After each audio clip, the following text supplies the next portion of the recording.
This is a recap for our Ancestral channel for the lunar eclipse in Virgo that just happened, and sort of to kick off lunar eclipse season or eclipse season in general.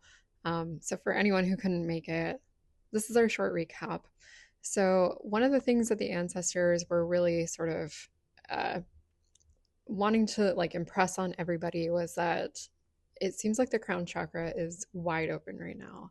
And that there's also a meeting point of sort of like the crown chakra, the head, as the intuitor, the receiver of information cross culturally, that there are a lot of different cultures, a lot of different ancestors who are attuned to this as being a place of receiving information, receiving divine guidance, receiving updates, downloads, whatever you want to call them.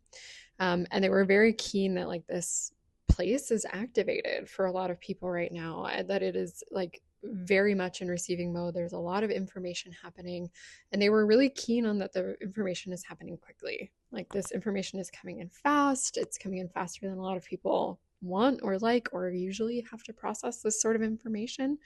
Um, and not to freak out about that. That actually, what they wanted to do is they were sort of recommending guiding this information down to the heart center and going back to the channeling that we did a month ago, talking about this lateral movement, like the lateral field of the heart. So, being aware of your environment, being aware of your surroundings, being aware of the earth next to you instead of just looking forward and just trying to be on a linear path and a one-way street. So they're talking about reintegrating that as part of the heart model. So they were sort of saying this information's coming in. It feels like a lot. It feels really fast. A lot of people are struggling with how they're perceiving time right now. And time feels like it's either speeding or it's not moving at all, or they can't keep track of the day or what hour it is. Some of that is daylight savings time, let's be real. But for the rest of people who are just sort of like, I don't know, is it Tuesday? Is it Wednesday? What's happening?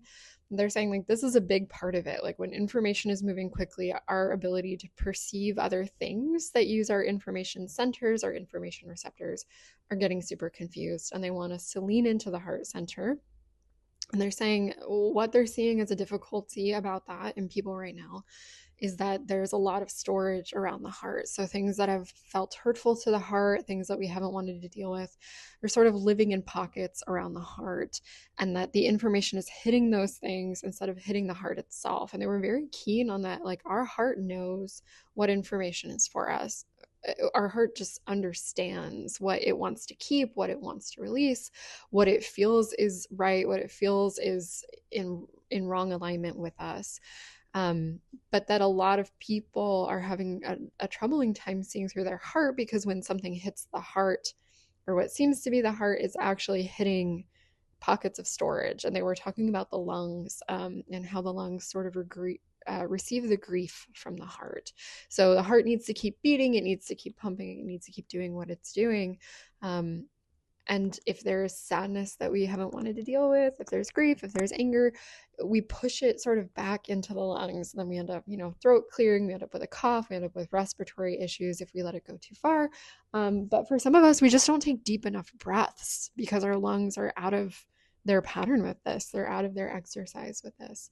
And so, what they were asking for is, in order to clear these things that are, inhibiting our heart's ability to just sort of take in information and decide how it wants to digest that, how it wants to integrate that.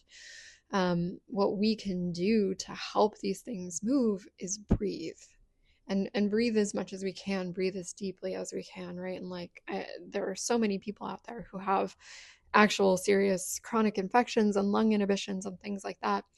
And for those people, the idea was breathe in the general sense of breathing, whatever that means to you, breathe deeper. And so that can mean like leaning more into the environment. It can mean taking deeper and fuller breaths into the lung. It can mean, what does the breath do? It slows you down sometimes, it eases you sometimes. What are the practices that help instill that to really start to move the things around the heart? Because what the ancestors were saying was that our egos cannot handle information at the speed of light the way that information is coming at us. That they're just not designed to do that. They will try to lean into old shame patterns and old trauma patterns that are very confusing and maybe deleterious to our health and our optimal life and our communities, but that our heart actually does have the resonance to be able to receive information quickly, that our heart knows because it doesn't use thinking, right? It uses its magnetism, it uses its feeling. And if we can trust that to be the receptor of this information, we can understand that moving forward, we can trust our heart. But for those of us with inhibitions around our heart who have packaged little old storage things that we haven't wanted to get rid of, those ouchy things that we haven't wanted to talk about, that's what this information is hitting. And so instead of being digested and transmuted and integrated, feels like freaking chaos, because it's just like, oh, now I feel not only am I getting information fed to me at, hyper speed, but also it's now hitting this stuff that doesn't feel good. And so I feel like chaos inside and out. And so they were really asking for more breathing, like really allowing the lungs to help move things, to provide space to process, and really feel through and really move through these things.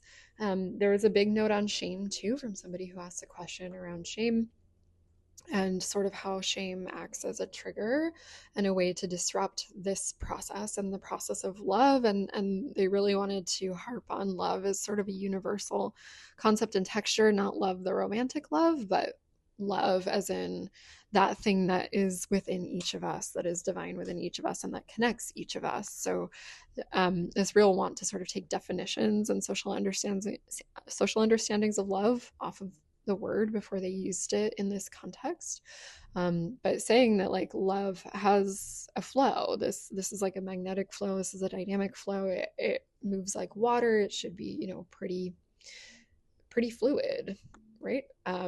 And they were talking about shame as like a trigger, and they were talking about the response of how humans understand the mechanism of a trigger, something that pulls back and then something that ejects forward. And we use trigger a lot in psychology speak these days, is like I was triggered, right? And something had me pull back and shot a reaction out, moved a reaction out. And so they were using this sort of model to describe shame, that instead of allowing something to flow straight up and straight down, we put a trigger in and pulled this thing out of alignment and shoots a response out. And that the mind put shame there because the mind wants to make sense of feelings. It wants to explain things. It wants a reason. And love doesn't need a reason. Love is patient. Love is kind. Love is all of these things. Love is acceptance. And so then these two things, they sort of butt heads. Like they can't always react or behave in concert with one another.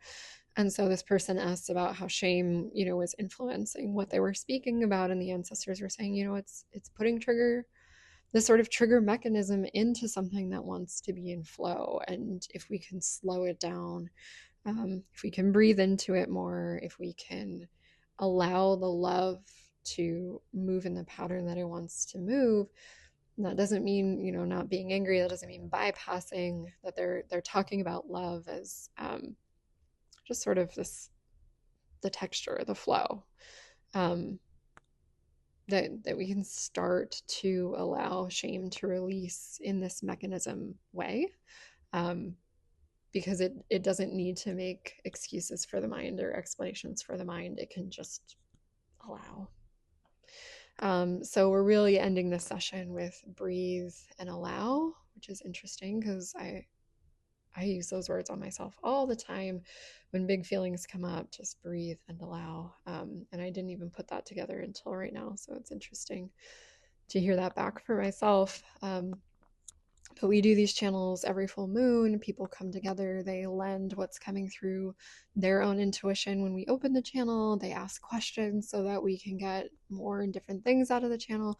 People from all around the world tune in. And if you would like to be there live, we would love to have you. Again, this is sort of the condensed version. We meet for an hour, so there's a lot of information, a lot of imagery, a lot of different metaphors and ways of understanding. This is my recaps. This is what I understood from it and how it was present to me. And I'm sure if you asked any of the other people who were there, they might recap it totally differently. So take what lands and release the rest if it's not for you. But if you would love to be there, we would love to have you. The next channel is up on sammybass.com, and we'll look forward to touching base on the next full moon.